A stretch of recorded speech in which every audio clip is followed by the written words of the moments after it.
This podcast episode is brought to you by OWC, Whisper Room, Spectra 1964, Presonus Studio One, and Jay-Z microphones. So get ready to rock. Anytime you put anything between the microphone signal and the output, like if you're throwing an EQ in there, you are fundamentally changing the audio and you're introducing artifacts in some way. And I am of the studio philosophy that just get it right at the source, do as little as possible on the way out. Know how you want it to sound before you hit record. And the less time you spend correcting, the more time you spend creating.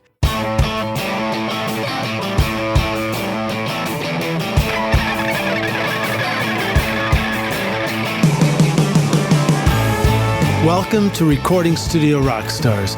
I'm Lid Shaw, and this is the podcast created to help you become a rock star of the recording studio.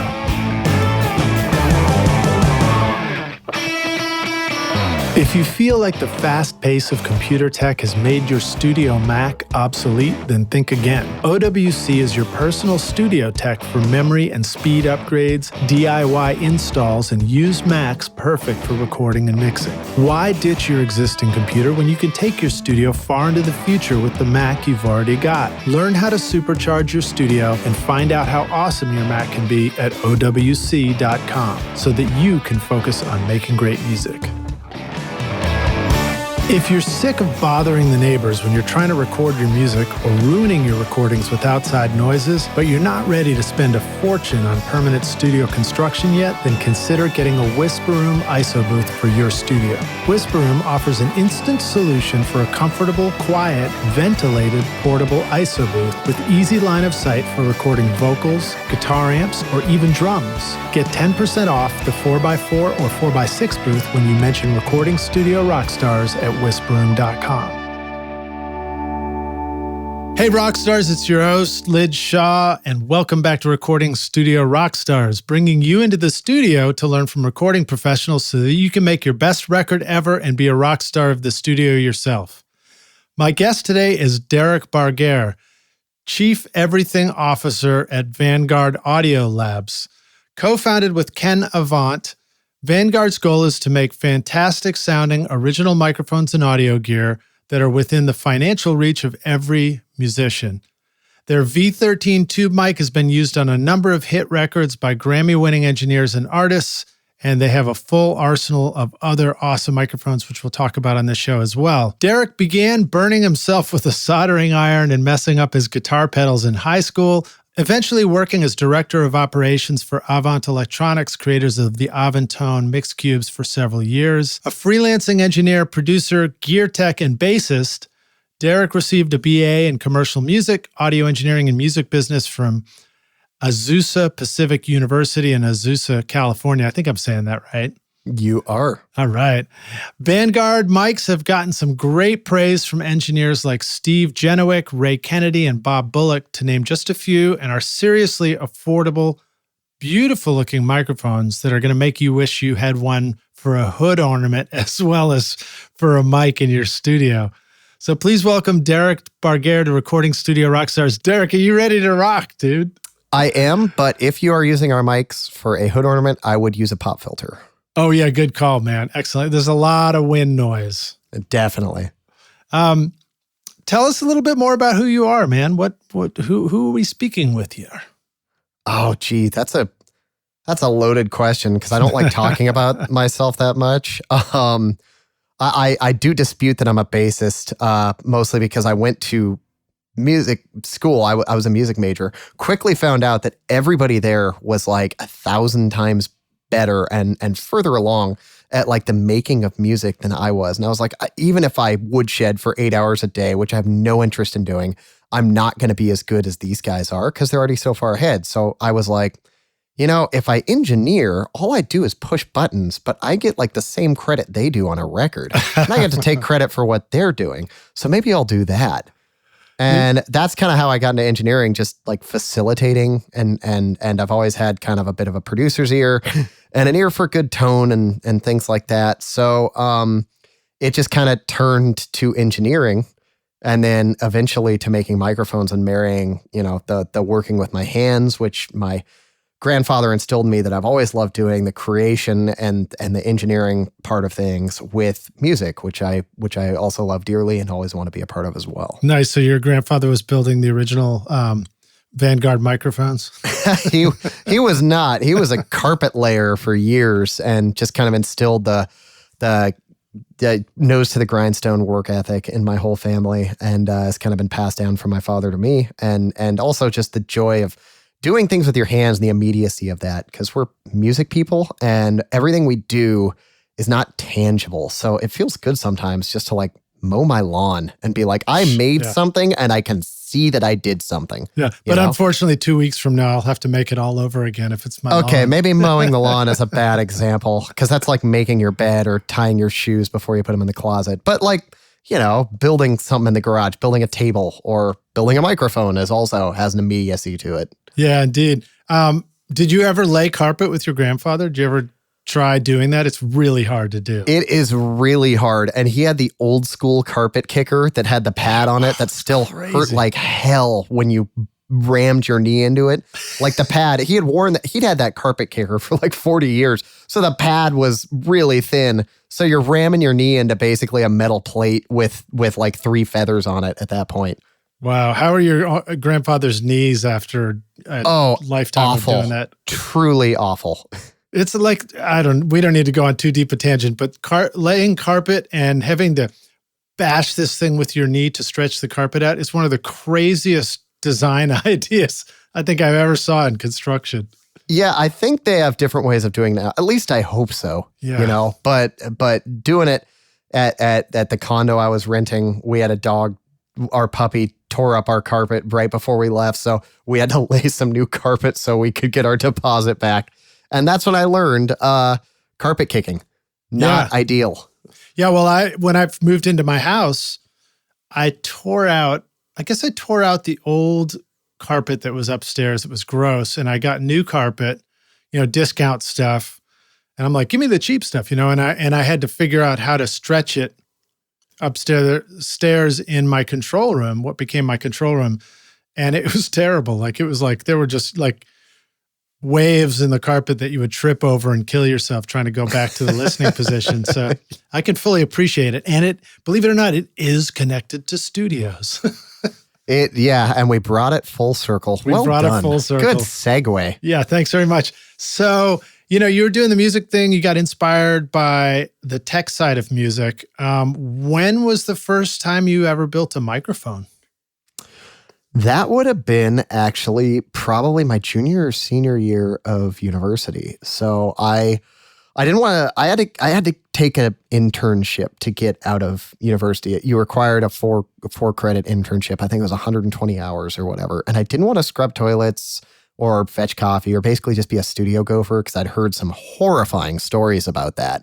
So I said, you know what? I have already been, building gear and repairing gear and stuff like that. So I'm going to approach a microphone company I actually like. And that was Avantone. Some people say Avantone, but my business partner in Vanguard, Ken Avant, he designed all those mics back in like 2003, 2004. Yeah. And also the MixCubes, which are probably the most famous thing that he made.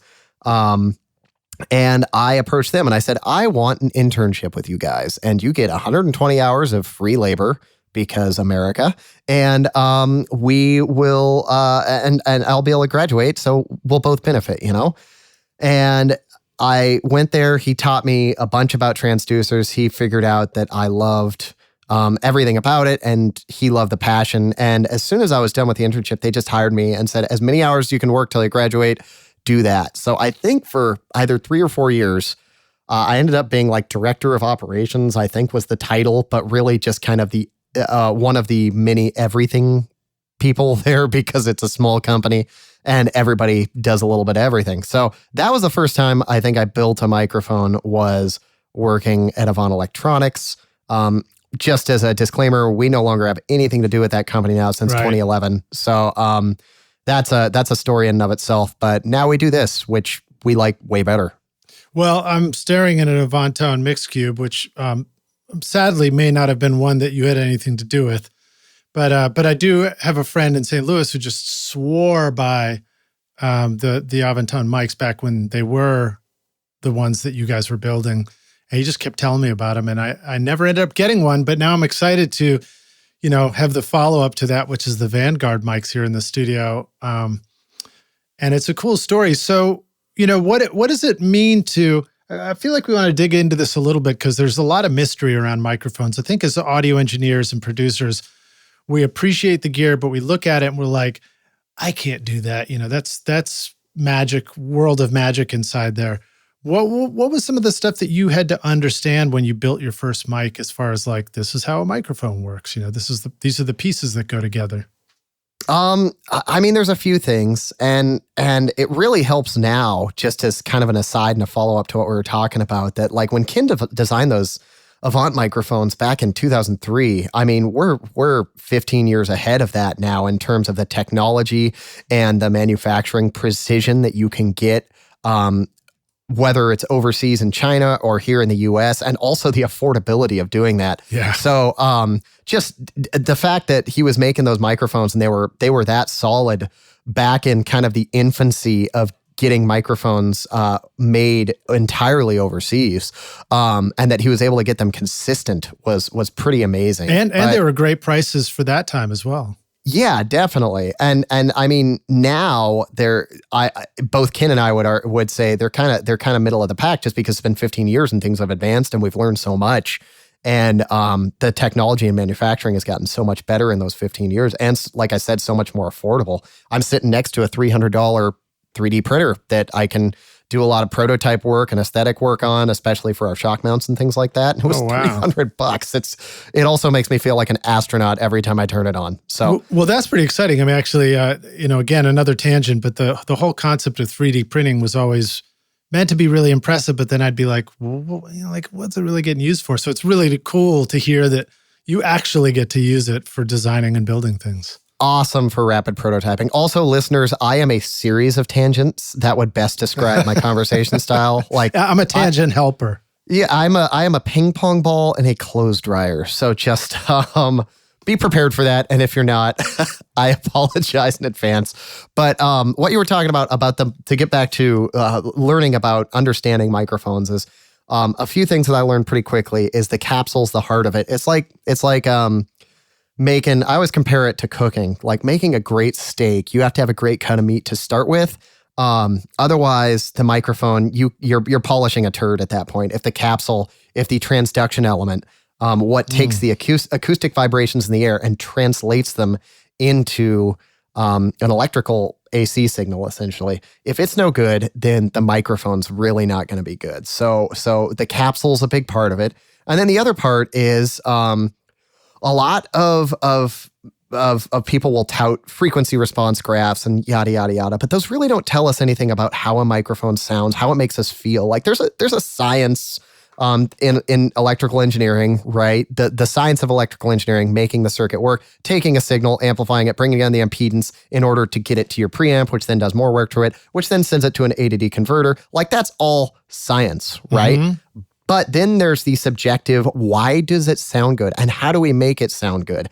And really the only way I found, and Ken taught me this, to develop a microphone properly is just endless testing. Like the more we test a microphone, the better it turns out. And testing means taking it into real studio sessions against classics, like going in and saying, hey, put up this 251 and 47 and let's stick our V13 against it in 3 different iterations of the V13 with one slightly different thing, and see what we like best about it. Yeah. And say, okay, do any of these work? Or do we need to go back to the drawing board? Do we need to try a different component here? What do we need to do to make it sound like, so that it's going to make us feel something, the way that the top end of a 251 makes us feel something, or just the warmth and the booty of a 47 makes us feel something, Yeah. Well, that's something you share in common with Thomas Edison. He was known for just doing 1,000 iterations of something until he finds the perfect one. I think that's how the light bulb was invented. Yeah, and I think that's fair. And I wouldn't compare myself to Thomas Edison, certainly. But just in terms, man, too late. Oh no. Can't I be Nikola Tesla? Yeah, you can be both. Okay. Well, geez, that's a standard to live up to.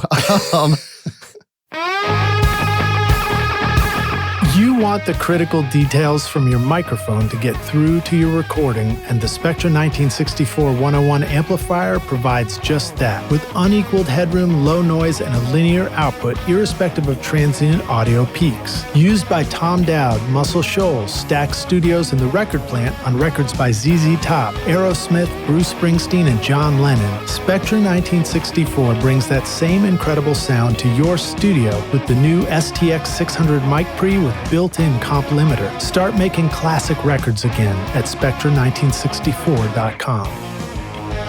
If you want a digital audio workstation that will give life to your music, from sketching a new idea to composing, editing, mixing, and mastering a finished record, then you want Studio One from Presonus. Studio One is easy to use with intuitive drag-and-drop simplicity, making it great for beginners yet flexible and powerful for experienced producers. Whether creating beats, recording a band, or composing a blockbuster film soundtrack, you will find everything you need to create your masterpiece. Download your free version of Studio One Prime and get started now at Presonus, wherever sound takes you. Marrying the objective and the subjective is the real complexity and the never-ending quest when it comes to audio gear design. Because flat doesn't sound good. It sounds like if we wanted our records to sound like vanilla cake with mayonnaise frosting, we could just use measurement mics on everything and we'd be done. But that doesn't make something feel good. Like an electric guitar amp is a great example. You've heard a dry electric guitar signal, right? It sounds like garbage. But then we subjectively annihilate the signal, and then at the end you get this incredible, distorted, epic sound. And with microphones, it is the same thing, just to a much smaller degree. Accuracy is an important part of the goal, but it's not all of it. The other part is putting the sheen on it and making sure that it sounds great and is subjectively pleasing. And that's the hardest part of it. Yeah, well, I mean, when we hear you talk about capsules and the importance of getting the capsule right, it reminds me of the recording process. It's like, if you don't get it right when you capture the sound, you're just going to struggle all the way through the mix to get it to sound better and better as you go. It doesn't mean that there aren't great things you can do later to it, but you always want to start with the very best start for whatever it is you're trying to do. And, doing that with a capsule and a microphone design makes sense too. I know there are other aspects of mic designs that maybe or maybe don't apply in your microphones. I bet they would with the V1, which is that there's things like the resonance, the distance between two things can completely change the frequency response and presence and stuff, right? Yeah, and in capsule design, that's very important. Like in the V1, we were actually having trouble getting the capsules to sound any good. And it actually ended up being the housing. It had nothing to do with the diaphragm or the backplate design or the phase plate. It had everything to do with the way the housing was. And so we actually created this chamfer. I never know how it's said. I'm not an engineering student. Chamfer inside the V1 capsule in a circle, and it basically reduces the resonant cavity between the that's in front of the diaphragm, and prevents this weird mid-range buildup that we were getting. Oh, that makes sense. So, for example, when they talk about sound transmission, for studio design, they will often use an example, and they'll say, okay, well, if you take a box and you had a ringer, a buzzer, and you set the buzzer on the table, and then you set down a thick wooden box over the top of the buzzer, it will block out a lot of that sound of the buzzer and ringer getting out. I guess I'll just say buzzer, of the buzzer getting out, so you can hear that in the room. But if you then take that box and on the inside of it, you line it with soft material, it cuts down the sound like a whole lot more. Which sounds similar to what you're talking about. So the way that you treat the inside of a resonant cavity will change the resonant frequency. Yeah, and the way you shape it. And frankly, the backplate does a lot of that work with the resonance. A lot of backplate design on a capsule. The backplate, so the diaphragm is that little thin skin. When they talk about 6-micron diaphragms or 3-micron gold sputtered diaphragms, that's what they're talking about. It's the thin skin that's actually vibrating. And then it has a charge or not relative to the backplate, which is a thicker part of the capsule, usually made of brass, but sometimes other materials. And there's actually little holes in that, and they act like dampers because there are resonant frequencies in the capsule, and you don't want those resonant frequencies to stand out or worse, to resonate. You don't want your capsule to be a drum, right? Yeah. So they act like dampers to prevent the capsule from resonating that way. So, I mean, there's a lot more that goes into it. Everything affects the capsule. And really it's just, once you get a good design, it's about tweaking until you find something that's really, like I said, subjectively pleasing to the ear, which took us about 3 years total with our capsule for the V13. That's in it's the one large diaphragm capsule we make right now. Yeah. And it just takes time to tweak it, to get it right, to be consistent, to sound good, to have everything you want, to have enough bottom end so we're not getting a roll off. So there's a lot that goes into it. The tension, where you position the capsule inside the head basket, the shape of the head basket, and whether it's resonant. Like there's so much, and I don't think you can control all the variables. It's just like music, and that's part of the beauty of it. Is that there's a little bit of randomness. Yeah, that's so cool, man. I love hearing this stuff, and you probably are bored of talking about these. Sound like, oh, that's the boring stuff. I don't know, but for us, it's fascinating to hear you talk about these intricacies of mic design that goes into it. Because again, sometimes we just look at it and we're like, it's just a mic. I don't know how they make them, but they just make them. So when you talk about like putting holes in the back plate, is that something where you actually experiment with like what are some different holes you would put in there and different sizes and arrangements? Or is that a little bit more like there's some standards for that kind of thing? I mean, the standards, really the standards are hilariously, for the most part, although there are people doing it differently now, what Neumann did and AKG did like 70 years ago now. Wow.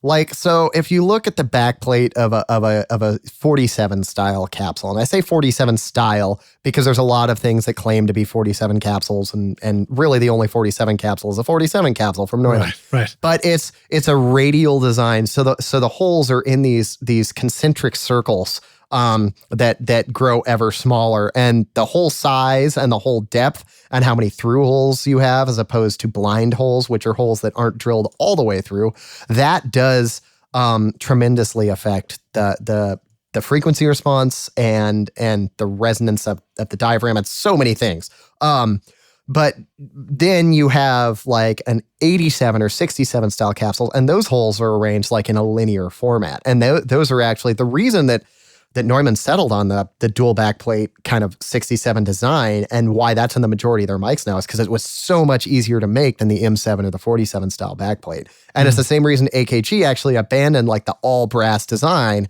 that they did in the initial 414s, because they were throwing away so many capsules because it was so hard to do and so hard to match, and went with their Teflon one, which most people agree doesn't sound as good, but is much easier to manufacture. And remember, back then, they did not have computer-controlled machining. Everything was done by hand. Everything was done with jigs. The tolerances were way wider. What they did back then was absolutely unbelievable with the technology that they had. That's wild to think that, with the advancement of technologies and precision and a 3D printer, it makes it easier for you to create just really high quality stuff. I mean, to the extent that you can create the stuff that they wish they could have created back in the day, potentially. Yeah, and I think that I would argue now, and I make this argument all the time, and some people think it's blasphemy, but if you, with the technology we have available today, with computer-controlled machining, like the fact that you can get a 1% tolerance resistor for less than a penny, if you can't make something that's better than those mics that were back in the 70s for less money, then you're not doing your job right as a cue designer. Yeah, because like the things we have access to on the machining level, the mechanical level, the component level, everything we do now is so much easier than they had it back then. Just as an example, I can't remember which design it was, but on several of Neumann microphones on the spec sheet, it was like, hey, by the way, you have to match these two resistors. Just dig through your bin, measure the resistors until you find two that are matched closely enough, because you couldn't, order matched resistors back in the day. They all had 10% tolerance. They were incredibly noisy. They were carbon composition resistors is the technical term for it, but they were way noisier than what we have now. And 10% was the average tolerance on those suckers, which means that if you had a 100 ohm resistor, it could be anywhere between 90 and 110 ohms. Yeah, I remember electronics class, and 10% was like the standard. and you could pay more if you wanted a 5%.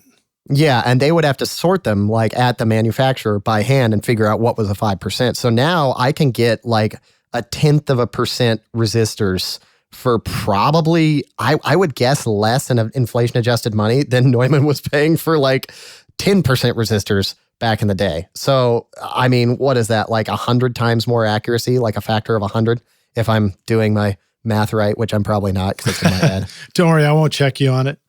Okay, good. Somebody at the podcast will. You know, just comment and email me and let me know.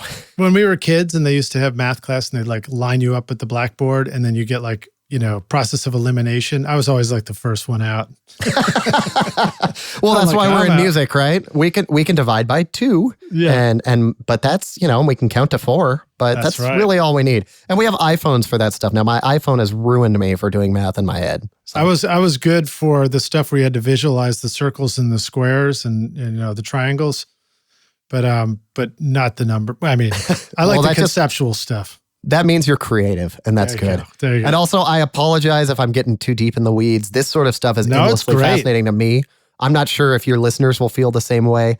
I could lecture you on capacitor dielectrics for an hour, but I don't think that would be very fun for anybody except me. I'm going to just come out and say, Rockstars, if you're not finding this interesting, there are other podcast episodes you can go check out, and the rest of you stick around because we're going to get deep because it's awesome. Well, yeah, and I hope that we can find a way to apply this to the studio too, because there certainly are lessons I brought from engineering to microphone design, and they work backwards too. Like what we talked about with the capsule. If you don't have a good capsule, you don't have anything.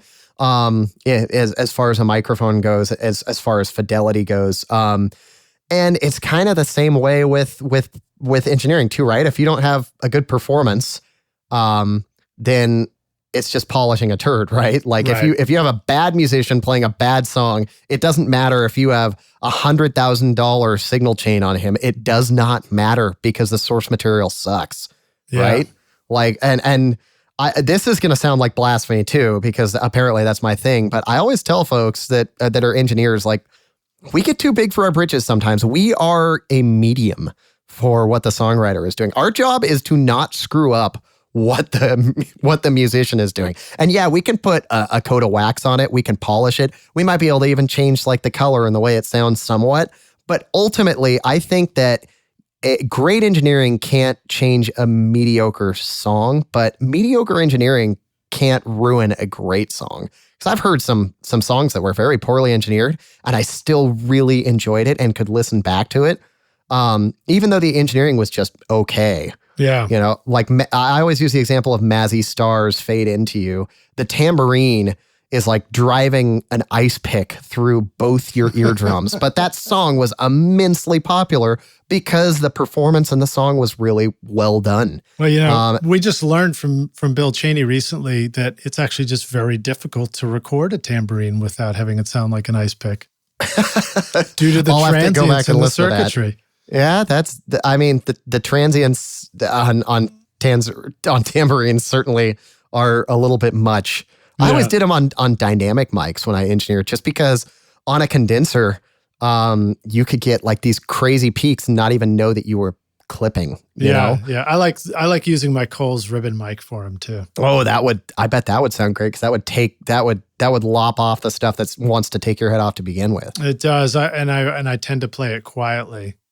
Because then there's just less transient, hopefully. Yeah, but tell a drummer to play anything quietly. Oh, yeah, you know? Good point.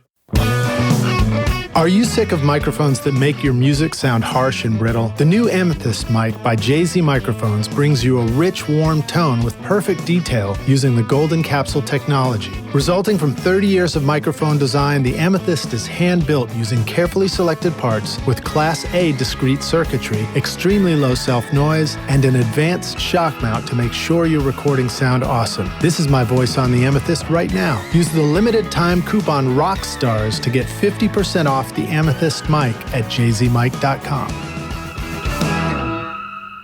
Well, so now tell us some of the stuff that you feel like was really important for you that you learned from working with Ken Avant. You're still working with him as your partner now.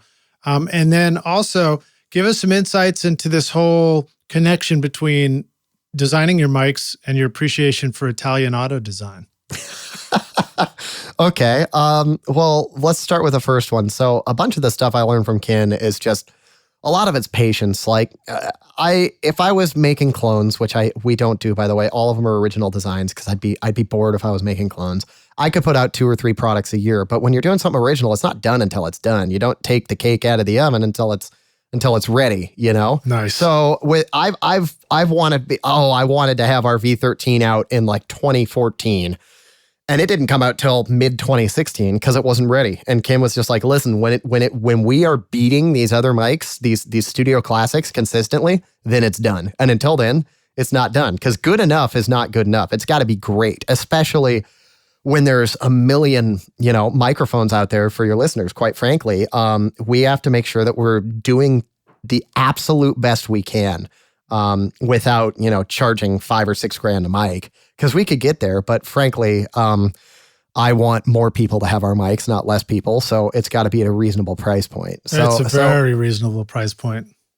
So like the one I'm talking on right now, the V4 is $399, and we really struggled to keep it at a reasonable price because we could have done some things that could have made it $600 or $700. But quite frankly, I was saying I want to make the best sub $500 microphone that we can. And there's only like at some point you're going to start cutting some really serious corners in order to get it below a certain amount. So we had to say, okay, this is the price point that we are not going to go below. Right. And designing, I don't like designing to a price point. And frankly, most of the microphones that we design, we have an idea for what the price might be. And it usually ends up being more than that because instead of cutting a corner and saying, oh, we could shave 25 cents off our cost here, we're always going, oh, but what if we added $1 here and it would be so much cooler and it sounds so much better. Like cryogenically treating components, which is something that, as far as I know, no other major manufacturers, there might be some boutique guys doing it, but we actually cryogenically treat all our components here in Southern California, that like the ones the really critical ones in the signal path, we're treating those locally and we're making sure it gets done right. Now, what does that even mean? I mean, like I'm picturing sci-fi movies and, like suspended animation and you wake up on Jupiter or something like that. It is sort of sci-fi. It's a multi-day process in which you use flashed liquid nitrogen and drop the temperature that these are in to under 300 degrees, to under negative 300 degrees Fahrenheit. So they're getting super cold and you actually have to drop them down slowly because it's just like putting a hot glass plate on a cold countertop and what that does. So you have to drop them down slowly. You leave them what's called dwell time, and then you bring them back up. And what that does is it slows the actual motion of electrons, and it slows the atomic motion, like the molecular motion of. And I'm explaining this really badly because I'm by no means a chemist. That was like the only class I failed in high school because I was that bad at it. But what it does is metals in particular, but also semiconductors are they're chains, they're molecular chains, right? And in a perfect world, when you manufacture these chains, the chains are perfect. They're all good to go. But because of different cooling rates, like the center of a piece of metal will cool at a different rate than the exterior of metal. And because of impurities, what happens is there's breaks in the chain. That creates things that current has to go around. That creates noise, that creates higher resistance, which can be problems. So what cryogenic treatment does is it actually slows things down enough to where those bonds can be molecularly repaired. And this is my understanding of it. And I may be explaining this entirely wrong. But it does reduce noise. It reduces things like rise time and transistors. And I thought it was voodoo, and we gave it a shot. And then we did a bunch of blind listening with 2 microphones uncryogenically treated, 2 microphones cryogenically treated. We swapped the capsules, we swapped the tubes, a bunch of different stuff to make sure that we weren't fooling ourselves.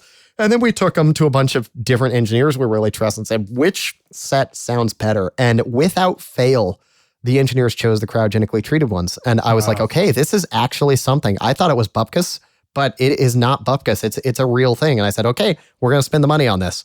Dude, I love it. So it's slowly cooling things down and warming them back up or something like that? Yeah, that is correct. Well, then you leave them because you got to slowly cool it down. Because like, for instance, if you take a tube a glass vacuum tube, and you take it from 70 degrees Fahrenheit to negative 300 in like an hour, that thing is going to shatter. So you have to slowly drop it so that the glass doesn't break, right? Because then it's no longer a vacuum tube because there's no vacuum. Or tube, quite frankly, at that point. And you have to slowly drop it, and then you leave it for a certain amount of time. And that's part of our secret sauce. We don't tell people our rise or fall or dwell times. And also the other things that we're doing that are pretty cool to make these components sound and act better. And then you slowly bring it back up. That's wild. So, and then do you guys get in the cryogenic freezers afterwards for some like quick, health-related cold exposure? Oh yeah, it's like that LeBron James cryo thing, right? Yeah. It's the cold shock. We just crawl in the fridge, they flash the nitrogen in, and then our toes fall off. But we have better sounding mics, so we appreciate that. So that means you can't have like Arnold Schwarzenegger show up as Mr. Freeze and just blast him. No, that would cause a problem. Like if you've ever seen that or done that thing in science class where the professor drops the penny into the liquid nitrogen, then shatters it with a hammer, or like they do it with flowers and all sorts of stuff. Yeah. Same difference, right? Like you can't bring it up or fall it that quickly, or it's just going to break. So. I like to let my kids play around with liquid nitrogen and freeze things around the house. Just like, you guys have fun. No, just kidding.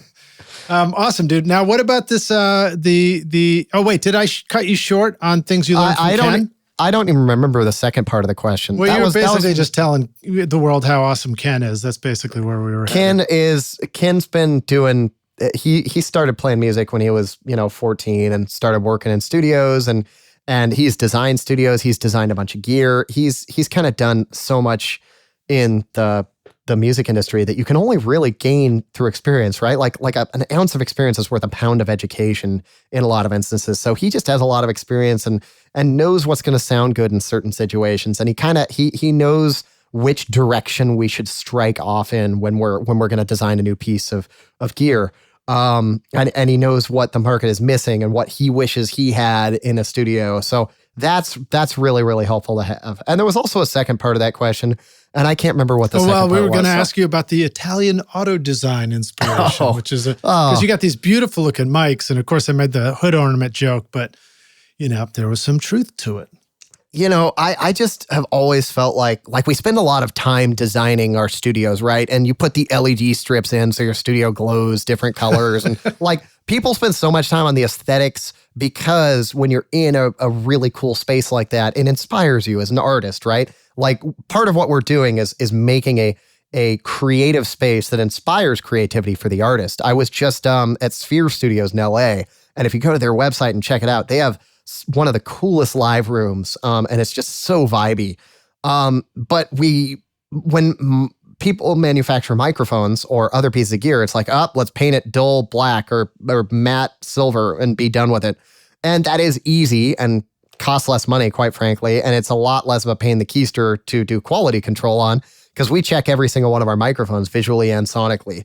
And when you paint stuff, obviously there's going to be more quality issues that you have to get around, but it just looks so cool. And one thing I've had clients tell me is when they put the microphone in front of the artist is confident that they're singing into a mic that's going to make them sound great. Yeah. How much of that is the placebo effect? I don't know, but the placebo effect has a real impact. And I was like, if you're staring at this thing on a 4-hour vocal session, you want to be staring at something that looks nice. And I just think that they should look at least half as good as they sound. That's kind of our rule. So I just ran into a previous guest when I went to go get those Wi-Fi colored light bulbs. I went to go pick up a pair of them for my daughter to. Those things are so cool. And I actually, selfishly, I'm sort of testing it out on her room before I go and spend $200 to replace all the ones in my control room. But I ran into Bobby Holland. And I was like, oh, they got discounted ones now. You can go check them out. And he was like, no way, man. I put them all in my controller in my studio. He was like, it's the best. And I think we talked about it on the podcast too. It's the best investment I made for the studio recently, because the vibe and the feel for the artist while they're about to perform is so critical that even the color of the lights can help that. So I think it makes total sense that if you make a mic that makes people feel great in front of it, they're going to reflect that in their performance. Yeah, I definitely agree. On a side note, Bobby is an awesome dude, and I think the Kickstarter is still going, or Indiegogo. He's actually getting a treatment done that might help him see properly again. Oh, that's right. So if you guys go look that up and contribute, I think that would be awesome. Just as a random side note there. Yeah, no, totally. It's a great one, and thanks for reminding us. Now, of course, the timing of our episode may or may not line up. Oh, yeah, that's true, huh? Right. What, you mean this isn't broadcasting live? Is that why I'm recording this on my computer? It's live to you and me, dude. That is true. But the car thing, like Ken's a car guy. He's always liked cars. I'm not a huge car guy. Like the nuts and bolts of it don't interest me enough, oddly enough. But I do love the aesthetic and how much care is put into the aesthetic, right? Because if you're, like I always tell people, if you're driving a Ferrari, you want it to drive like a Ferrari, but you also want it to look like a Ferrari. And we kind of took that approach with our microphones as well. And I say that I'm not interested in the nuts and bolts. And at the same time, my wife and I are restoring a 1973 Volkswagen Super Beetle and converting it to a fully electric car by stealing the drivetrain of a Nissan Leaf. So maybe I'm not being terribly honest. No, but that sounds like a great project. That's pretty exciting. It's insane. It's a can of worms, but it's nice because I know electricity a lot better than I know, internal combustion engines. Don't call your car a can of worms. Fair enough. It was when we bought it. Awesome, dude. Well, let's take a break for just a moment. We'll come back in for the jam session. And Rockstar's a reminder that we're going to have links to stuff we're talking about, links over to Vanguard Mics, and to go check out the great line of microphones in the show notes. So just click through whether you're on your mobile device or listening to it on your desktop. Take you right to the blog post. And we'll see you guys in just a minute for the jam session. Do you really want the neighbors banging on the ceiling when you're trying to rehearse or record your music? Do outside noises and computer fans get into your studio mic and ruin your recordings? You could book a pro studio to record every time, but that would add up quickly, and doing permanent construction to soundproof your studio could easily cost up to $100,000.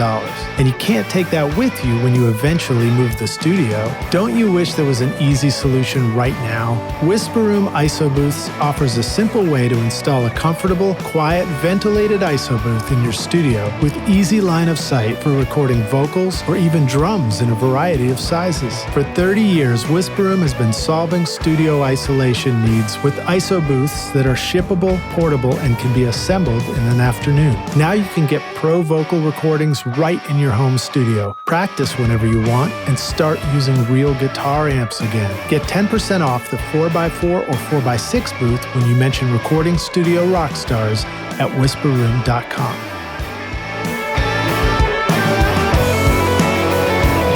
If you're using a Mac in your recording studio and you're tired of feeling like the studio setup you worked so hard to create is becoming obsolete too quickly, then Otherworld Computing is the solution for you. OWC can help keep your existing Mac and studio current and relevant so that you can make great music. Whether you need to upgrade your RAM, install an SSD, add more connectivity, or simply find a great used Mac, you can get the most mileage out of your studio with OWC. Offering a vast library of DIY install videos, 24/7 friendly support, and free shipping in the US on most items over $49, there's no need to get frustrated when you can achieve the speed to create and the capacity to dream at OWC.com.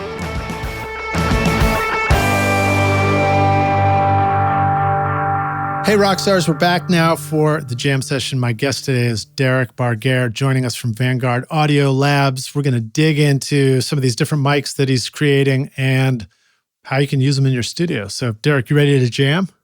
I am, and we were just talking about this, but I do apologize if there's sniffles or coughs dealing with the after effects of NAMM. We're recording this like a week after NAMM, so I'm still dealing with the plague that is part of NAMM every year. What do we call it when you come back sick from the NAMM show? NAMthrax is the industry term. Yeah. Did you manage to avoid it this year? I did pretty good. I mean, a little teeny bitty sore throat or whatever. but not too bad. That's just because you're screaming above the noise, like the 95 decibel noise floor that is existing at all times. I think also coming straight home into parenting and not actually getting any sleep to recover is probably part of it too. Oh, that's definitely true. Yeah, that's right. Wait, do you have family and kids as well, or are you still a sole agent in the world? I have a wonderful wife, and I have two dogs that would normally be on this podcast barking at the mailman, but I decided not to bring them for the sake of your listeners. Those are my kids and my wonderful wife, who actually designed the logo of the company. Every time you look at that badge, my wife designed that. Okay, you know what? I'm going to mention the logo because I love it. It's this beautiful V with the kind of the wings on it, and it actually reminds me of like being in school and doodling the Van Halen logo on notebooks, you know? You are not the first person who said that, but that was not our inspiration. That's all right. It's all right. I just, I encourage us to doodle the Vanguard audio. I'm going to doodle it right now. V and some wings. Right. Some wings. There you go. I love it. Oh, mine turned out to look like a mouse with whiskers. Sorry about that. Tell us about the differences between, just give us a basic introduction to microphones, pickup patterns, and designs. What are some things we need to understand about the basic design that goes into these different microphones that you've created? So you're talking about our microphone specifically, or microphones? Sure. Yeah. I mean, I don't know if we have to do a full history of microphones, but you chose certain, these condenser mics. I think they do. The V13 will do a whole series of pickup patterns. We might want to know. We might be curious, like, how is that even possible? And then you've also got the V1, where you can select different capsules and stuff. So just give us an introduction to what is a pickup pattern, and how do these variations matter to us in the studio? Yeah. So it's interesting. A lot of people record in Cardioid, right? They're like, Cardioid's the straight on thing. I'm going to use Cardioid, despite the fact that like Al Schmidt loves Omni. Figure 8 sounds super cool with like Sylvia Massey's like dick mic technique shoved under the ride.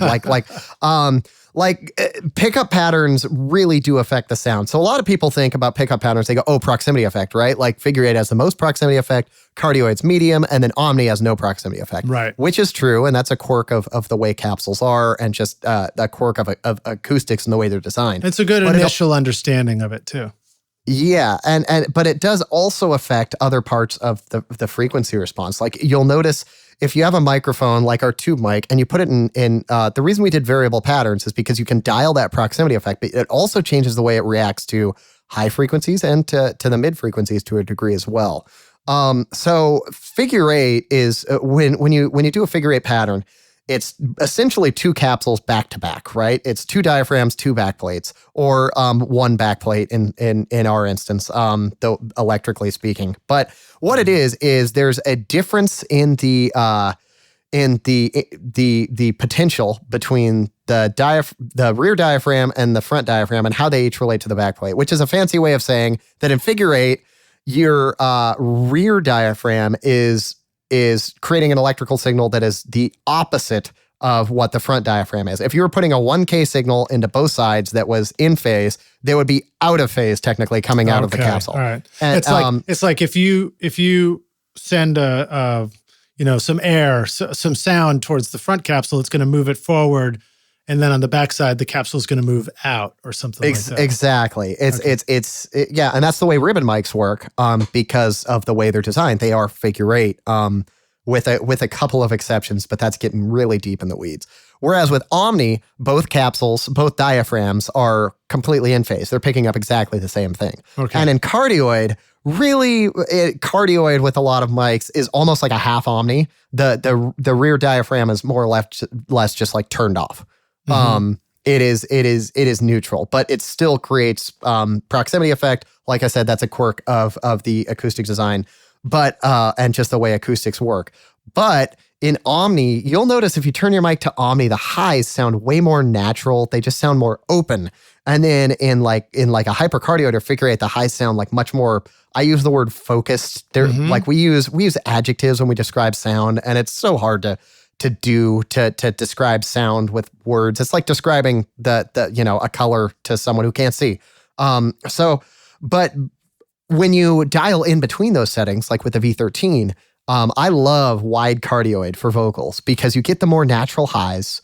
And you can also control the proximity effect. So if somebody really wants to work the mic really close up and really get all those details, the nooks and crannies of their vocal performance. Rockstars, he's leaning into his mic right now. He's getting closer. I am a little bit, and I'm trying not to clip it because I get really excited when I talk about microphones. But then when you do that, you're going to create a bunch of proximity effect you're going to have to deal with. And in wide cardioid, you lessen that effect. So also if you have a singer that tends to move around, move in and out, the wide cardioid is going to be more forgiving off axis. So that's another great application for it. Yeah. And then if you have somebody like me who is sick right now, so is even more nasally than usual, it can help to dial towards hypercardioid a bit, give a little bit of that artificial chest, particularly for like voiceover stuff. We have a lot of voiceover guys using our microphones now Cool. in promos and things like that. I'm not sure how applicable that is to recording studio rock stars, but no, we love all. We talk about music primarily, but we talk about recording voice and even podcasting as well. Oh, well, that's good to know. Also, the dependence on how close you are to like a guitar cab, for instance. You can really dial in that low end, the beef of the sound if you want, or you can dial it out in the same way with that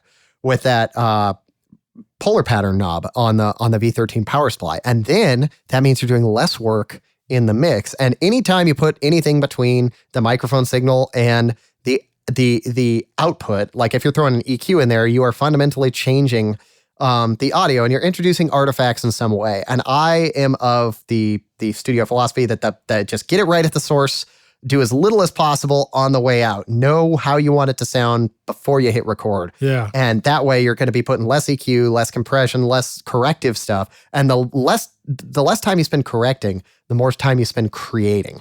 And I think that's really important as an engineer because we have listening fatigue. You get demoitis after a while. And so being able to spend less of that time correcting for any mistakes or just quirks of microphones at the source means that you spend more time being creative with the mix and ultimately leads to a better product. Yeah, I dig that. So a couple of quick thoughts. One is you talked about the omni setting, the high sounding more realistic. And that was something I've specifically noticed as I was getting ready to do drums in my dead room for a session. I had set up both mics, kind of doing a Glenn Johns thing, one above, one over near the tom. And I had them in cardioid. And I was like, man, the just cymbals sound so harsh to me. I don't like them for some reason. And I just went out and switched them to Omni. And I was like, that sounds so much more like I'd expected the cymbals to sound like, which was pretty exciting. And, that, of course, you're going to want them close enough so that you're not, you're getting the right balance of room to drums and stuff. But then the other topic I wanted to mention was with the V13, you talked about being able to switch the pattern to adjust the tone. How long is the cable from the mic to the power supply? And could you theoretically run the cable from the room you're recording in to your control room so you could actually switch it at the speakers and hear how it's going? Yeah, so it's 6.5 meters because I use metric because the imperial system is ridiculous. That's a whole nother conversation. But it's about 20 feet. So it depends on the size of your studio. And if you have a studio that big, you probably have studio gophers that can do it for you anyways. Right. But yeah, being able to switch that and adjust it, like I always encourage people to start on wide cardioid with vocals with a particular vocalist, and then try one in cardioid, and then try one in hypercardioid, and then listen back to the 3 takes, listen to the tonality, and say what works best for this singer. Because somewhere in between 2 clicks to the left of cardioid and 2 clicks to the right of cardioid on our mic is going to fit really well, I've found, with almost any vocalist. And that's one thing we really tried to design in was flexibility with our microphones and balancing like tone shaping, because that's really what any microphone is doing. They're shaping the sound in some way with flexibility. Because if you get too aggressive with the voicing, it's going to be the best mic in the world for one job. And if you are too careful with and too timid with your voicing, you get a measurement microphone, which, like I said, we don't want our records to sound like vanilla cake with mayonnaise frosting. So we do want some tone shaping going on. But at our price point, we know that like if you're buying these microphones, you don't have the 6-figure budget that like mic locker budget that big studios used to have, and some still do have. So you need microphones that are as flexible as possible. and can do a large, an infinite number of things, a large array of sources. And that's what we tested on drums, string sections, vocals, obviously, piano, guitar, like so many different sources when we were doing our development for any microphone, because we want to know what it excels at, and we want to make it excel on as many sources as possible, so that it's not just a one-trick pony, so to speak. That's great. And the pattern switch is part of that. And like you said, if you're having trouble getting the right sound, before you switch out mics, before you start messing with placement, maybe just try changing the pattern and seeing how that affects it. Because you'll be surprised how many times you've got the right placement. It's just might be the polar pattern that is giving you trouble. Yeah, that's cool. That's really cool. You know what it feels like when inspiration hits and you want to capture your great song idea, but then the studio gets in the way and it's just no fun anymore. Wouldn't it feel awesome if you could simplify the process of producing your music from inspiration to final masterpiece? Presonus Studio One is a powerful digital audio workstation that helps you compose your music with a complete collection of virtual instruments for keyboards and drums, MIDI tools for hip-hop, EDM, and film, a flexible sketchpad with chord charts and key recognition for songwriting and arranging, and classic effects pedals and amp simulators for guitar and bass. With 37 high-quality effects plugins, integrated Melodyne, and drag and drop flexibility, you can easily edit and polish your mixes. And Studio One is the only DAW with a built-in mastering studio so that you can take your record from writing to radio ready all in one place. Download your free version of Studio One Prime and get started now at Presonus, wherever sound takes you.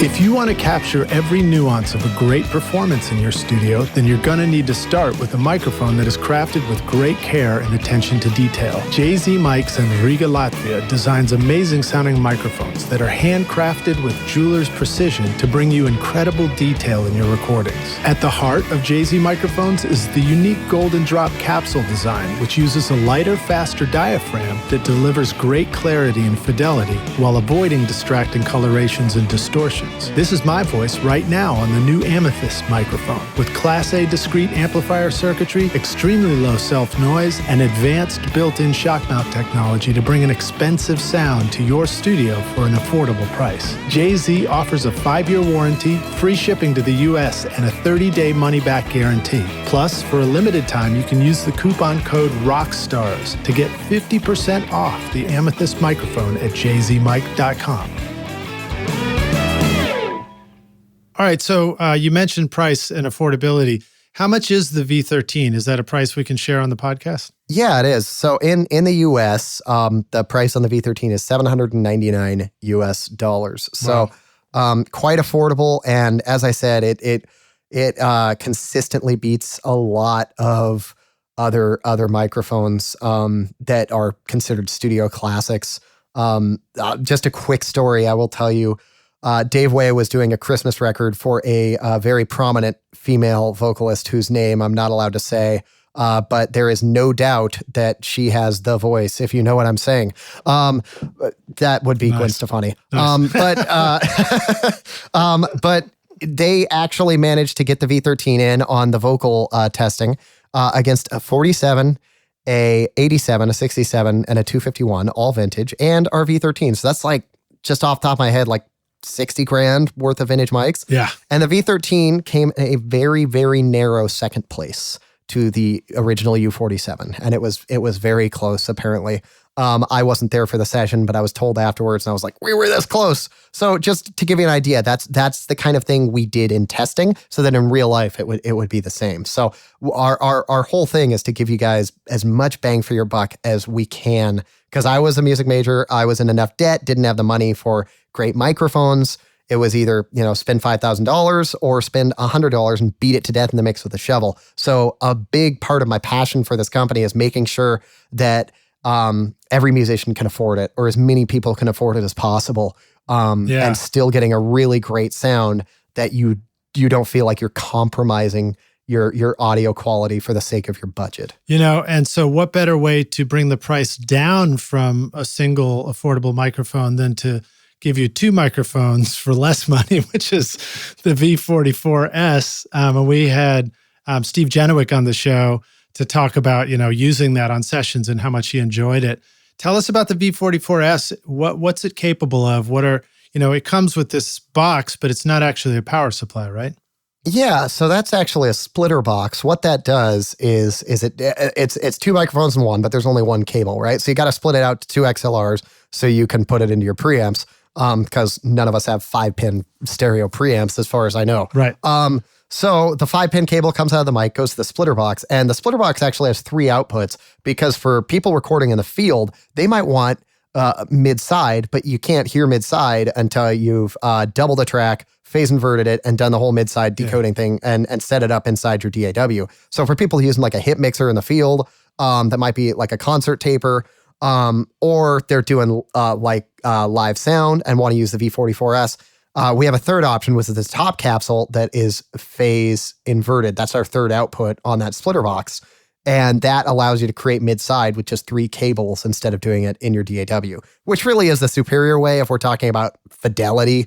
Right, but, good point, because it's passive. It's just wires giving you the signal, a pure signal. Yeah. Right? Yeah, so to do it in your DAW is really the superior way in the studio, quite frankly. But in the field, we want to give people flexibility. I got you. Okay, cool. Yeah, and because XLR cables can't affect your audio quality, quite frankly. Oh, right. So, yeah, good. Excellent point. Excellent point. Sorry, and I don't mean to interrupt. I just wanted to help clarify what you were saying. So the MS signal coming out of this box stands for mid-side, and one of the capsules would be in cardioid as the mid. And then the other would be going sort of from the left to the right as a figure 8 pattern, and that would be the S side one. And so you can decode that manually in a console, for example, or in Pro Tools by just simply doubling the side track and flipping phase on one of them. And there's a balancing trick where you get them to null out and everything. Or you can just use an MS plugin on a stereo track, and it will sort of do that internally in the plugin, right? Yep. And the thing about mid-side is it's really cool to be able to vary how wide your signal is by pulling up that side track in conjunction and balancing it with the mid track. Yeah. And I like mid-side on a number of things.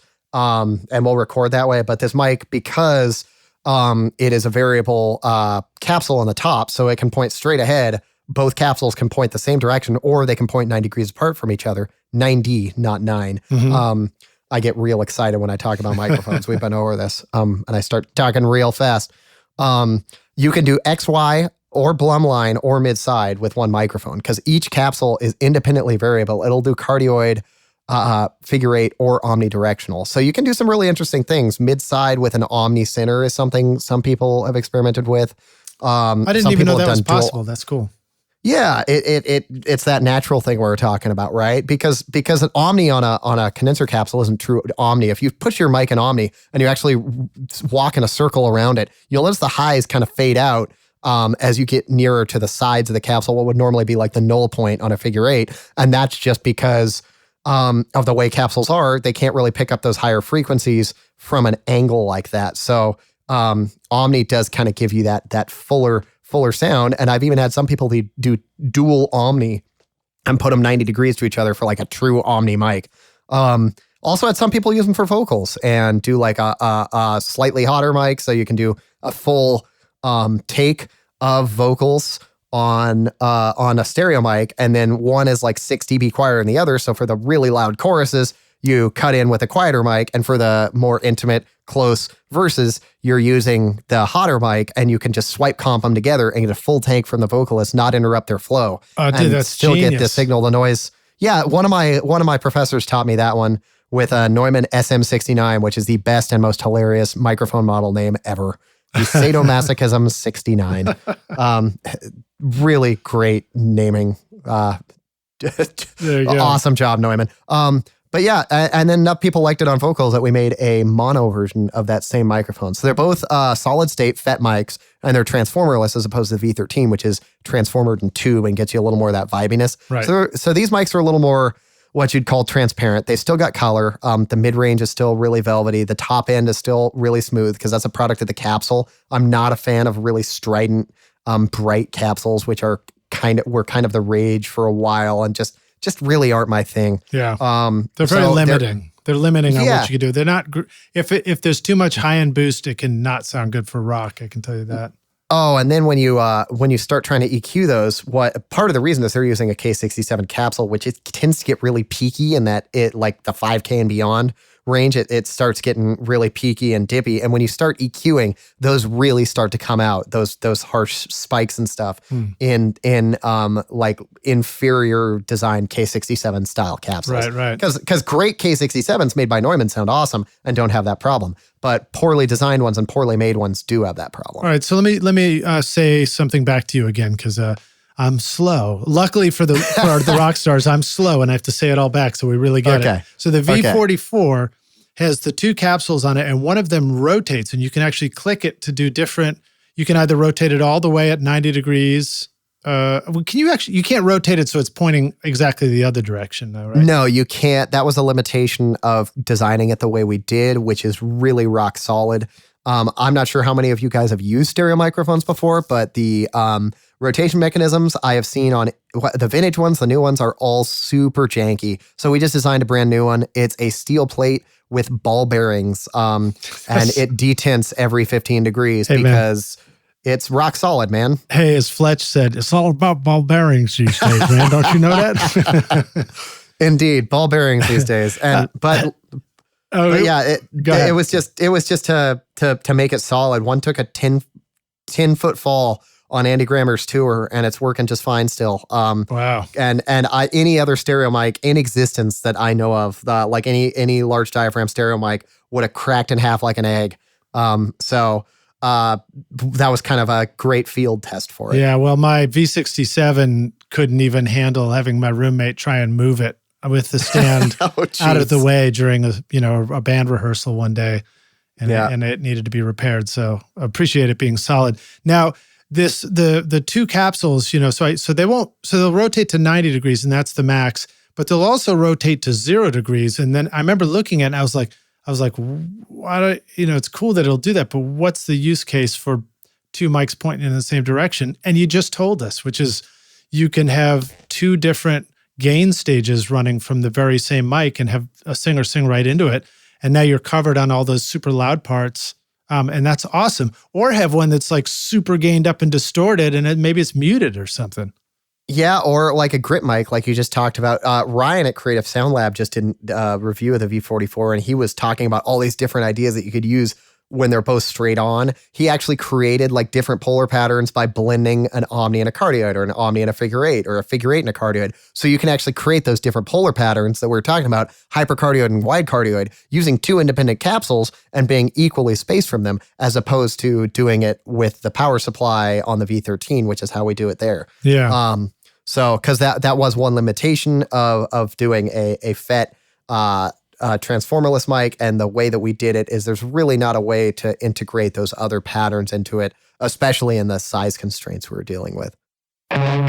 During the height of record making, Tom Dowd, Muscle Shoals, Stax Studios, Ardent Studios, and the New York City record plant all turned to one company to build their consoles. That company is now Spectra 1964, carried on today through Bill Cheney and Jim Romney. The extremely stable, high-speed circuit design of the 101 amplifier provides unequaled headroom, low noise, and linear output irrespective of transient audio peaks, giving you cleaner, punchier, dynamic recordings. Spectra 1964 brings you the sound of ZZ Top, Aerosmith, Bruce Springsteen, King Crimson, John Lennon, and so many more. Created by the missile engineers who were central in rolling out the systems that protected the free world for over half a century, Spectra 1964 literally brings rocket science to your studio. With the STX 600 mic pre with built-in comp limiter, full-frequency passive BBDI, and C610 dedicated comp limiter, start making records that last a lifetime at Spectra1964.com. Give us a quick, rundown of some of the favorite recordings you've heard or use cases for the different stereo pickup patterns. So you have the XY, you've got the Blum line, you've got the MS. What are some use cases you've heard? So that I love XY on acoustic guitar because I feel like you can still get a wide acoustic guitar that's phase aligned, and you can still get that width that you're looking for, and get the body on one side and like the finger noise. So you get kind of everything, as opposed to having to take a mic and back it off 2 feet and get a lot more of the room and get less of the intimacy of the guitar performance. You can keep it pretty close, widen out your polar pattern, and then you have a really great guitar sound that sounds really wide and intimate. I use that like with singer-songwriters, that it was like a guitar and voice only type of record, or type of song where you needed to fill out the space, and being able to pan those out wide and then do some, like I even did one where I did 2 takes of the guitar, and so I did XY for both of them, and one of the XYs was pan left. So one of them was hard left and one of them was like half left. And then the other track was pan right. So it was pan hard right and half right. So you still had like the doubling of the acoustic guitars, but it was doubling in stereo, and it sounded super cool. Does that make it quadraphonic? I don't think so. I mean, in the Latin, probably, but not in the actual real meaning of the word. And then Blumline is a lot like XY in a lot of ways, except 1, you can get more of the room. And 2, you actually get a wider stereo image and more separation if that's what you're looking for. So very cool on orchestra recordings, very cool on drum overheads as well. You just, and XY is great on drum overheads too. Great as a room mic when you want to capture the room and still get a really nice stereo image of, like, say, a drums or a string ensemble or whatever. Very cool. All right. And then you're on the V4 FET right now, which would basically be the same as one of those V44 mics. Yeah, it actually came after the V44. The V44 is the V44S. The S stands for stereo, and this is just the V4. And people said, I love the way this sounds on my vocals, but I feel really stupid singing into a stereo mic. And I'm like, well, we just talked about use cases for vocals and stereo mics, but that's fine. And because it sounded so good, we were able to just drop it into a utility workhorse mic. And then because we had the extra switch position on the back, we integrated a pad and a roll-off, which you don't really need on a stereo mic because that's not something you're ever really going to need. You're not working a stereo mic really up close. That's kind of the whole point. But you would need on a utility mic. So we have the pad, we have the roll-off on the V4 instead of the extra pattern switch. Okay, so quick question about that then. But the V44S, we can still use it on drums if we want. We just need to have the right preamp as far as pad-wise? Oh, well, it handles an insane amount of SPL, actually. Remember, it's the same circuit as the V4. I actually had somebody stick a V4 inside a kick drum with the pad on and didn't have any distortion on like a rock kick. It handles an insane amount of SPL. You will not need to pad it down at all, the V44S. Wow. Yeah, if you're using it as drum overheads, even pretty close to the cymbals. I had another guy use it under the ride cymbal as like that Sylvia Massey dick mic thing we were talking about. Yeah, you might have to. I don't know that one, so you might have to explain what that is. Yeah, so kind of what it is it's like in between the rack tom and the floor tom, underneath the cymbal, pointing directly at the drummer's genitals, thus the name of the technique. If it's a female drummer, I guess it has another name, but like Sylvia Massey kind of popularized it, and she called it the dick mic technique because of where it's pointed, right? So he actually did it in stereo, which sounded really cool. And it's a really high SPL area. You get like the kick sound, you still get the cymbals, but not as much because you're underneath them. Mm-hmm. The toms and the snare sound really huge.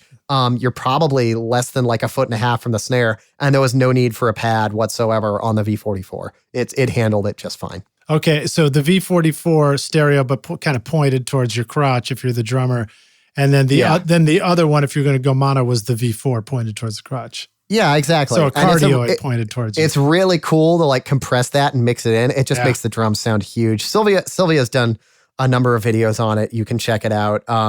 It's a really cool sound. And then this guy, I'd never seen it done before in stereo, but he used the V44S. It was actually Ryan at Creative Sound Lab.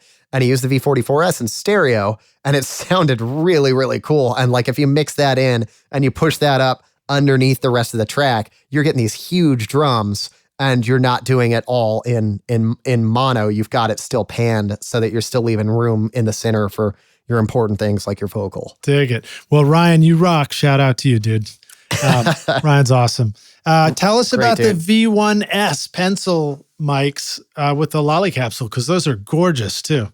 Yes. Oh, and by the way, Lige, the guy that's coming in, he pushed it back 15 minutes, so we are good for another 20 minutes good. or so. There you go. Real insight there, Rockstar. And I also called you Lige, not Lige, which is my thing. I am so sorry. That's all right. I mispronounce it every time. No worries. So, anyways, the V1S plus lolly. So the idea with this was like the ultimate singer-songwriter kit. So pencil mics, super cool, great for instruments.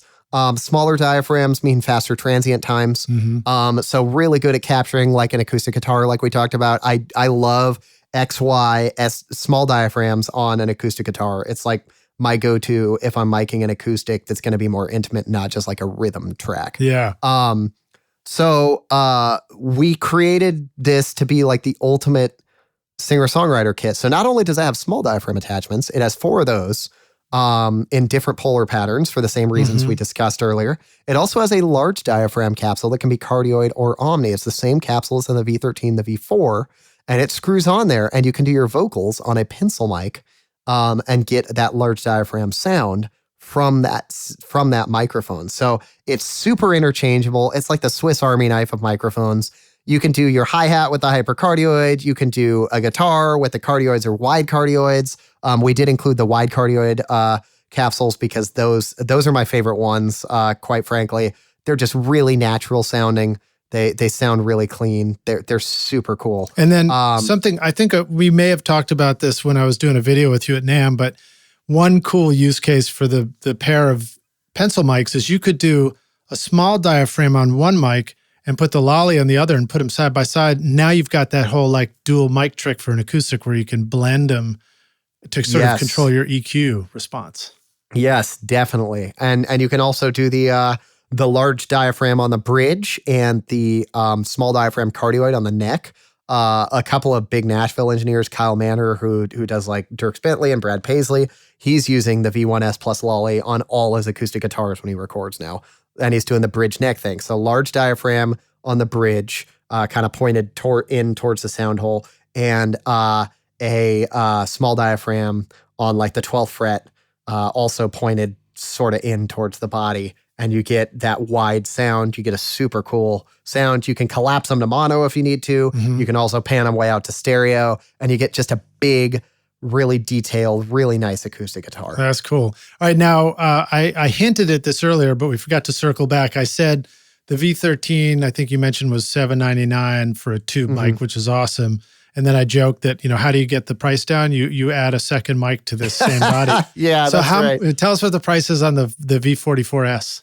So the V44S is $699, and a lot of that has to do with the fact that there's no power supply and there's no transformer, there's no tube. Those are 3 very expensive parts of a microphone. So we can really nix those and bring the cost way down and instead do a solid state design.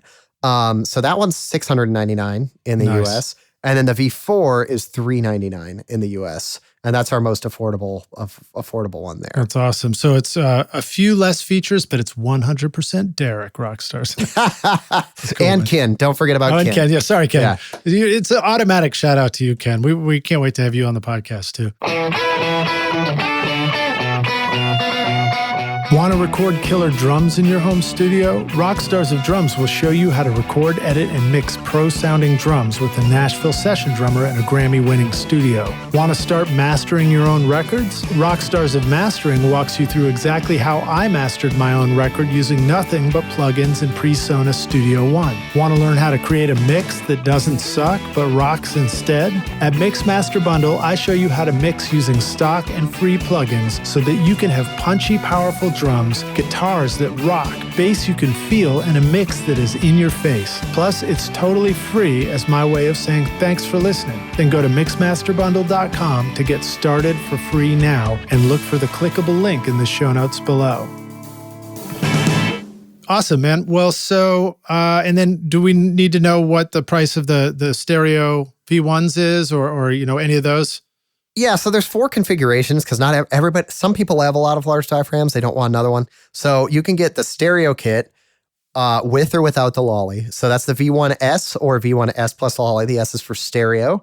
V1S is $7.99 in the US, and the V1S Plus Lolly with the 2 large diaphragm capsules, that is $11.99. And it comes with everything. It comes with a shock mount. It comes with a stereo bar. It comes with inside a really nice wooden box, which you pointed out in your unboxing video. Guys, go watch the unboxing video, by the way. You'll see the shock mounts and why they're so friggin' cool. We design our own shock mounts too. The 3D printer I was mentioning, we printed the prototypes on that. Special O-rings. Yeah, we use jet engine O-rings instead of the stuff that holds up your underwear, which is holding up most other microphones. I think that's silly because I know how long the stuff that holds up your underwear lasts. We all know how long that lasts. That's why you need to buy new underwear all the time. And yet we use it to hold up $1,000, $2,000, $5,000 microphones.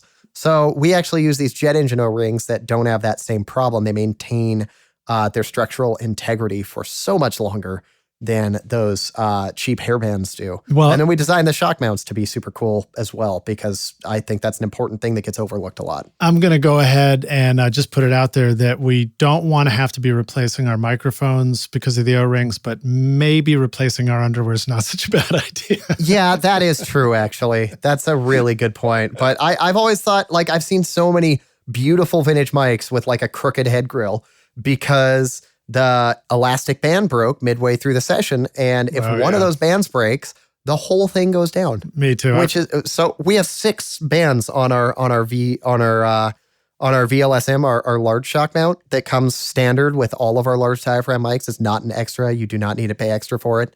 It comes standard in those prices we mentioned. And we use 6 of those. So in theory, 4 of them could break and your mic would still be on the stand. That's cool. Yeah. And I've had so many where we're like you're trying to figure out how can I stretch out this little rubber bandy thing and tie it back together and get my session going. Then you have a drooping mic drooping sideways on something. And God forbid you have to put those things back together because you need 4 hands on a map to put spider shock. They're such a pain. They're awful. All right. Well, so I know you got to go. So let's just get to some closing questions here. Well, this one's hypothetical. We're going to take the Wayback Studio mic design time machine. I had to think of all the words that went into describing that. It's a Monday. It's all right. It's a Monday. And well, it depends on when they're listening. There'll be a Friday. Yeah. Okay. It's a Monday when we recorded this. All right. Good. And you're going to go back in time. You're going to find young Derek. Oh boy. I dub you the knight of future mic design. And I have also come back to give you this one bit of advice. Here's the single most important thing you need to know about designing a great mic one day, being a rock star of the recording studio. What advice would you go back and give yourself if you could before this whole journey? Oh, I mean, just one piece would be hard because, I mean, that was a long time ago. I always joke that I hope that in 5 years, I think me now was an idiot and didn't know enough. Nice. And I always hope that's the case if I look back 5 years. So like probably just be an idiot. Take your time. Well, that too, but like take your time in like do things right. Don't rush things. Be a sponge, absorb as much stuff as you can. I do wish I had absorbed more when I was a music major because you're paying for that degree, but I was, interested in a lot of other stuff. And I wish that I had spent more time with my colleagues recording and learning from them and just learn as much as you can. Yeah. Because you can learn something from darn near anybody, even if it's what not to do. And the more time you spend with your fellow engineers, with musicians, learning how a trumpet makes, how you can get all those notes out of 3 keys on a trumpet. That was fascinating to me and actually informed my recording process for trumpet. So, learning that sort of thing is really, really important. And I wish I had done more of that when I was a music major. Now, has some of that, learning and understanding the instruments and how sound is generated, has that informed you as far as understanding what a microphone needs to be capable of? Yeah, to a degree. Like, for instance, trumpets, a lot of you know this, put out insane SPL. So when we designed the V4, we wanted it to be used as a horn mic sometimes, and it was very recently on the Golden Globes, which was really cool as an aside. Nice. But the SPL is for instance one thing. Being able to pick up all the extreme low end on like a piano in the lows of a piano or on an upright bass, that's really important. So it informs mic design in some way, but at the same time, we want to design for as many things as possible. So there are some basic tenets to hold to there. Nice. Awesome, dude. Well, thank you so much for joining us on Recording Studio Rockstars. I know this was a rather condensed episode, but just a thrill to have you here. And it's a lot of fun to listen to you talk about all these mics. I know for me, meeting you, seeing the stuff you were designing, seeing the affordability of it, what's cool to get to know you and hear you tell the stories about it is it helps me understand that there's a real person on the other end of this microphone design, somebody who's like genuinely dedicated to making sure that I have a great experience in the studio. So we appreciate that. Oh, I'm glad, man. Like I always tell people, I just make the tools. You guys make them sound good. Like this is the way I can contribute best to music. And I feel that it's really important to contribute in this way, but you guys are the ones who do the hard work and, actually bring them to life and make super cool things with them. So I really appreciate that because it's what I did for a while and I still do it sometime and my heart is there, but this is the best way I can contribute to the actual making of music. So thank you guys for using them and use them to make wonderful sounds. That's why I make them. Well, let's keep that feedback loop going where, you've got your trusted ears and engineers to test your great ideas off of. And also a thank you to Ken. Ken, thanks for keeping the spirit of design going. Yeah, he taught me almost everything I know about microphones and transduction elements. So I really appreciate how much input he has and how good he makes the mic sound and the brilliant ideas he comes up with. We got a lot more stuff coming, and let alone the stuff that you've already unboxed. Go watch the unboxing video, guys. And I'll do it. I'll link it. And also, I'm sure you're going to have maybe a couple of reviews by the time this is out. So hopefully those will be in there too. Yeah. Well, I'll be digging into using the mics in the studio for sure. Awesome. Let the rockstars know where they can go online to find out more about Vanguard. Where should they go check them out? What if they want to buy one? Yeah. VanguardAudiolabs.com is where you can learn more about the mics. You can click on the Find a Dealer tab. You can see who's using them on the Our Family tab. And then if you go to just the Gear tab, you can look at all the different mics and really dive deeper. I don't know how you can get deeper than what we just did, but deeper into the microphones and all the cool stuff that comes with them and why we designed them the way we did. You can also read my stupid memes on Instagram at Vanguard Audio Labs. It's kind of the way I blow off steam, but we post a lot on Instagram and on Facebook, so you can follow us there. And if you're ever out in the upland area of California, give me a shout. We'll go grab a taco or something. Nice. Yeah. Also, just a reminder, Rockstars, there's lots of audio examples on the website too, where you can go listen to them and being used, which maybe you just said, but I was just remembering to make sure we made that clear. Nope. You covered it. Thank you for picking up the pieces after me. I'm a mess. Right. No worries, dude. Well, hey, thanks for joining us. Derek, look forward to seeing you around the studio. Rockstars, thanks for listening. And cheers, man. All right. Cheers. Thanks, guys. All right. Talk soon, man. Cheers.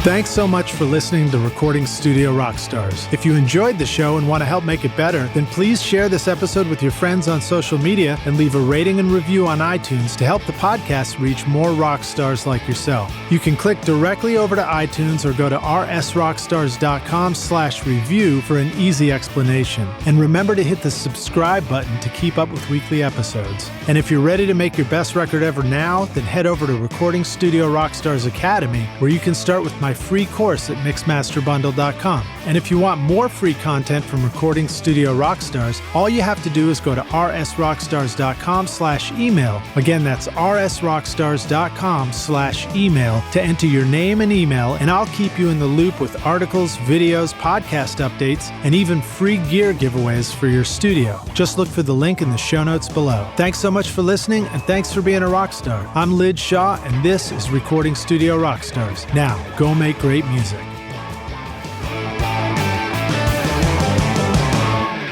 Recording Studio Rockstars would like to give a big thank you to our amazing sponsors who helped make this episode possible. OWC, Whisper Room, Spectra 1964, Presonus Studio One, JZ Microphones, United Plugins bringing you Hyperspace, Royal Compressor, Fire Cobra, and Front DAW, and Audio Movers, helping stream high-quality audio directly from your studio. You will find links to all these wonderful sponsors in our show notes. These are all things I highly recommend for your studio. They're going to help you make your best record ever. So thanks so much for listening, and we'll see you guys in the next episode.